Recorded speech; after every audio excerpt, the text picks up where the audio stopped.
We are going to discuss GE Advanced 2015 Chemistry Paper 2 Code 5 Question number 36. इस question में ऐसे pair of ions बताने हैं जो H2S gas in presence of dilute HCl देने पर प्रेसिपिटेट बनाएंगे। ऐसा करने वाले वही आयंस हो सकते हैं जो ग्रुप फर्स्ट या ग्रुप सेकंड के रेडिकल हो। अगर हम ए ऑप्शन के रेडिकल्स को देखें, ये जो बेरियम +2 है ये 5th ग्रुप का है, Zn+2 जो है ये 4th ग्रुप का है, तो ये दोनों रेडिकल ये टेस्ट नहीं देंगे, तो ये ऑप्शन करेक्ट है, नहीं है। बी ऑप्शन में बिस्मथ जो है ये तो सेकंड का है, बट आयरन जो है ये 3rd का है, इसलिए ये भी जो है ये टेस्ट नहीं देगा। सी ऑप्शन में कॉपर ये सेकंड का है, लेड जो है ये फर्स्ट का भी है और सेकंड का भी है, तो ये ऑप्शन में दोनों आयन ये टेस्ट देंगे। डी ऑप्शन में मरकरी +2 बिस्मथ +3 ये दोनों ही सेकंड के हैं, तो ये भी ये टेस्ट देंगे। तो इस तरह से इस क्वेश्चन के दो आंसर हो गए, C and D.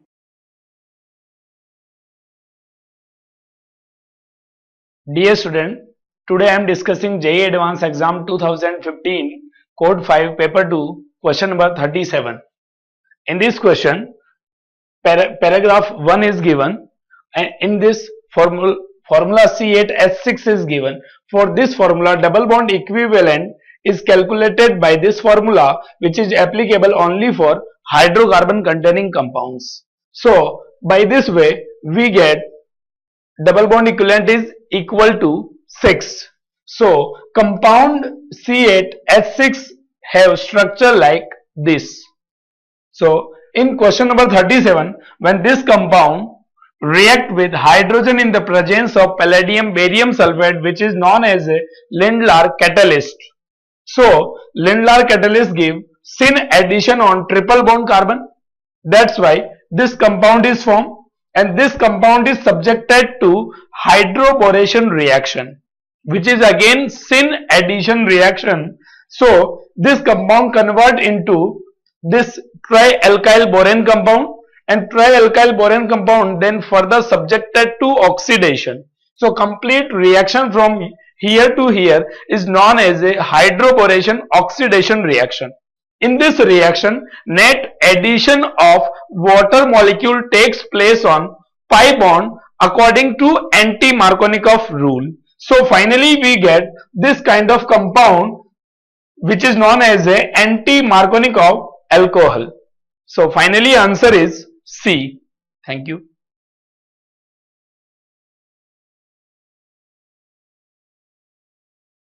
Dear students, today I am discussing JEE Advanced Exam 2015 Code 5 Paper 2 question number 38, which is related to paragraph 1.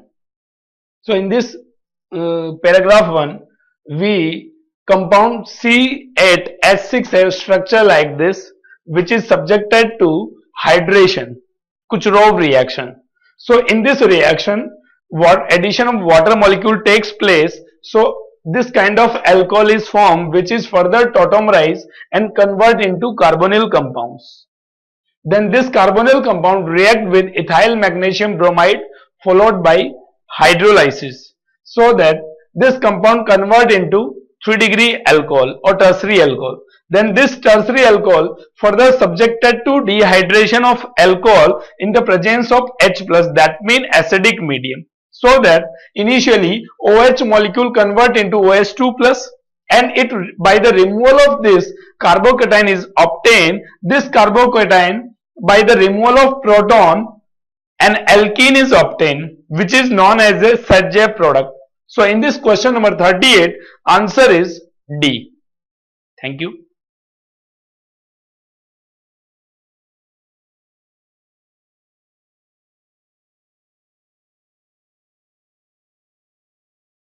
Hello students, now we will discuss paragraph 2, paper 2, chemistry, code 5. Thermodynamics में अपन जो calorimetry पढ़ते हैं उसके ऊपर ये सवाल पूछा गया, जिसमें एसिड बेस न्यूट्रलाइजेशन का कंसेप्ट भी यूज किया गया। इसमें आपसे कहा कि पहले एक्सपेरिमेंट में आपने क्या किया, 100 मिलीलीटर 1 MnCl लिया, उसको मिक्स किया किसके साथ, 100 मिलीलीटर 1 NaOH के साथ इन अ इंसुलेटेड बीकर, और उसकी वजह से हीट ऑफ न्यूट्रलाइजेशन की वजह से जो हीट एनर्जी निकली उसकी वजह से टेम्परेचर राइज कितना हुआ, 5.7 डिग्री सेंटीग्रेड हुआ। ठीक है, और इसने एक इंफॉर्मेशन आपको दे रखी है कि भाई heat of neutralization of strong acid and strong bases -57। तो उसने कहा इस एक्सपेरिमेंट की बेसिस पर आप क्या निकाल सकते हो, कैलोरीमेट्री कांस्टेंट निकाल सकते हो। तो जितना हमने पढ़ा उसके हिसाब से अगर हम देखें, उसने एक इंफॉर्मेशन और दी है कि जो डेंसिटी ऑफ सॉल्यूशन है वो कितनी, माने density of all solution is 1 ग्राम पर मिलीलीटर। अगर हम देखें कि हमने 100 मिलीलीटर एक का मिलाया था, तो final volume of the solution कितना हुआ, what is the final volume of the solution now, तो फाइनल सॉल्यूशन हो गया 200 मिलीलीटर। उसने सवाल में लिख के दिया कि density of all solution is 1 ग्राम पर मिलीलीटर, तो अल्टीमेटली मास ऑफ सॉल्यूशन कितना हो गया, मास ऑफ सॉल्यूशन हो गया हमारा 200 ग्राम। ये हमारे पास 200 ग्राम सॉल्यूशन आ गया। अब आपने कहा कि टेम्परेचर राइज कितना होता है, 5.7 डिग्री सेंटीग्रेड। अब इसने एक इंफॉर्मेशन और दी कि 1 मोल स्ट्रॉन्ग एसिड और 1 मोल स्ट्रॉन्ग बेस को न्यूट्रलाइज करने के लिए हमारे पास कितनी एनर्जी निकलती है, 57 किलो जूल पर मोल।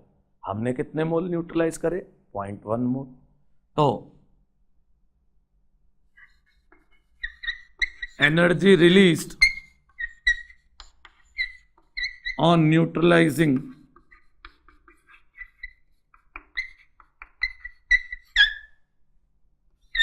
0.1 mole of acid and base will be, 1 मोल के लिए 57.1 थी, 0.1 मोल के लिए कितनी हो जाएगी है, 5.7 किलो जूल। इतनी हीट एनर्जी रिलीज होगी। अब ये हीट एनर्जी किस लिए काम में आई कि उस कैलोरीमेट्री का टेम्परेचर कितने से बढ़ाया आपने, 5.7 से। मैंने मान लिया let calorimetry constant, let calorimeter constant कितना है, calorimetry constant that is equal to C। अब इसको कैलकुलेट करने का फॉर्मूला क्या होता है, तो heat energy release is equal to MS delta T plus C delta T। ये हमें फॉर्मूला पता है। Q कितना रिलीज हुआ, अगर मैं वैल्यू पुट करूं तो 5.7, ये किलो जूल में है। मास कितना दे रखा है आपको, अगर मैं वैल्यू पुट करूं तो मास वाज 200, स्पेसिफिक हीट आपको कितनी दी है, 4.2, टेम्परेचर राइज 5.7, ये जूल में आएगा इसलिए मैंने इसको 1000 से डिवाइड कर दिया, plus C into delta T कितना है आपका 5.7। अगर मैं यहां से निकालूं तो कैलोरीमेट्री कांस्टेंट अगर आप इसको सॉल्व करेंगे तो वैल्यू आ जाएगी 0.16। ये तो उसने कहा था कि पहले एक्सपेरिमेंट से जो आया उससे आप कैलोरीमेट्री कांस्टेंट निकाल लेना। फिर उसने सेकंड एक्सपेरिमेंट में क्या कहा कि भाई 0.1 मोल एसिटिक एसिड को न्यूट्रलाइज किया गया 0.1 मोल NaOH के साथ। तो मैंने कहा लेट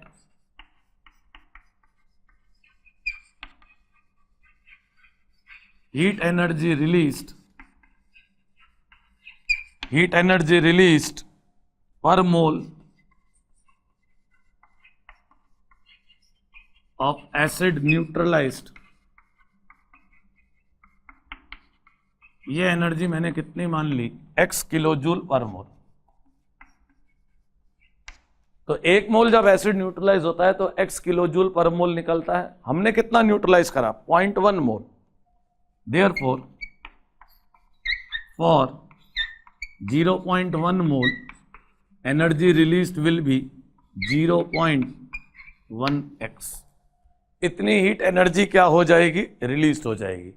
अब ये हीट एनर्जी किस लिए काम में आई, सेकेंड एक्सपेरिमेंट में वापस उस कैलोरीमेट्री का टेम्परेचर बढ़ाने के काम में आई, और उसने कहा कि कितने से टेम्परेचर बढ़ा, 5.6 से बढ़ा। सो आई कैन से 0.1x इज इक्वल टू, अभी भी कितना है 200, 4.2, टेम्परेचर कितने से बढ़ा था आपका 5.6, ये वैल्यू किलो जूल में आएगी, तो ये 1000 से डिवाइड कर लो, प्लस अब कैलोरीमेट्री कांस्टेंट तो वो जो है वो वही का वही रहेगा, नहीं रहेगा, तो मैं C की वैल्यू कितनी रख सकता हूं 0.16, और टेम्परेचर में राइज कितना हुआ 5.6.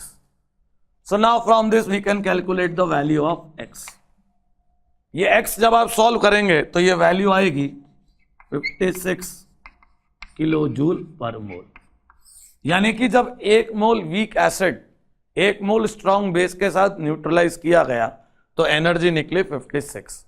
निकलनी कितनी चाहिए थी, जो उसने इंफॉर्मेशन दी है 57, तो 57 की जगह कितनी निकली 56, तो 1 किलो जूल एनर्जी कहां गई, तो वो 1 किलो जूल एनर्जी किसको डिसोसिएट करने के काम में आई, वीक एसिड को डिसोसिएट करने के काम में आई. तो आपका पहला क्वेश्चन जो था वो क्या था, what is the enthalpy of dissociation of acetic acid. Therefore I can say कि enthalpy of dissociation of weak acid will be equal to 1 kilojoule per mole. Answer. तो answer to this question will be A. ये तो इसका पहला part था, question number 39.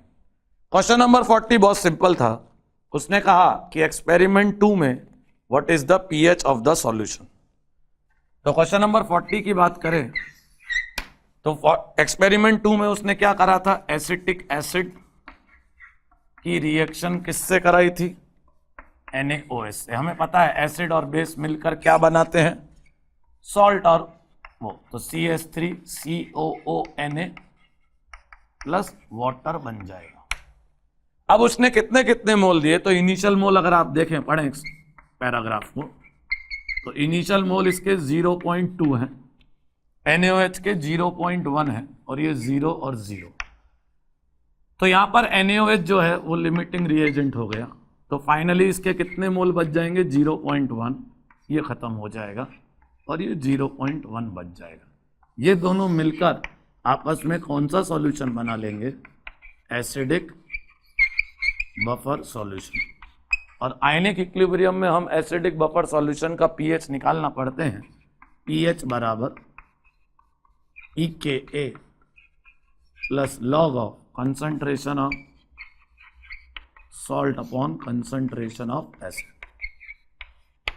अब आप इसके अंदर वैल्यू सब्स्टिट्यूट कर सकते हैं, तो pH बराबर आ जाएगा pKa plus log of 0.1 upon 0.1, that is log 1 0. ये वैल्यू कितनी आ जाएगी 0 आ जाएगी. So pH will definitely be equal to pKa, और pKa कितना है इसका 4.7. Therefore answer for this question will be B. तो इसमें थोड़ा सा थर्मोडायनेमिक्स का कंसेप्ट यूज हुआ, और सेकंड पार्ट में हमने आयनिक इक्विलिब्रियम का बफर सॉल्यूशन का कंसेप्ट यूज करा. Thank you.